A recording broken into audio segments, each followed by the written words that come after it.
একের পর এক ফটোশুটে সকলকে অবাক করে দিচ্ছে অপু বিশ্বাস। আবারও দেখা গেল নায়িকাকে একটি পিঙ্ক কালার শাড়িতে হালকা সাজিয়ে নজর কেড়েছে নায়িকার এই লুক। তবে তার লুকের থেকেও বেশি নজর কেড়েছে দর্শকদের তার এক্সপ্রেশনে।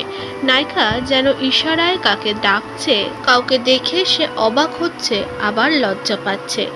এই ফটোশুট ভিডিও সামনে আসার পরেই অপু ভক্ত প্রচুর আছে, তাই তাকে কমেন্ট করতেও তারা ছাড়ে না। একজন লিখেছে, শাকিব খানকে দেখে কি আপনি লজ্জা পেলেন? কারোর আবার মন্তব্য, শাকিব অপু জুটি তো বারবারই গুঞ্জনে আসে, তবে তাদেরকে পর্দায় কবে দেখব। কেউ আবার লিখেছে, শাকিব অপু তো একসঙ্গে থাকে, লুকিয়ে দেখাও করে, এটাও মনে হয় আড়াল থেকে শাকিবকে দেখেই সে লজ্জা পেয়ে গেছে। এমনই নানান মজার কমেন্টে ভরিয়েছে অপু বিশ্বাসকে। তবে অপু বিশ্বাসের এই ফটোশুট লুকটি বেশ নজর কেড়েছে দর্শকদের। তাকে ওয়েস্টার্ন থেকে নাকি শাড়িতেই বেশি ভালো লাগে, এমনটাই মন্তব্য বাংলাদেশের বেশ নেটিজেনদের। তিনি নাকি বাংলাদেশের কুইন, তাই তাকে রানীর সাজে শাড়ির সাজেই বেস্ট লাগে।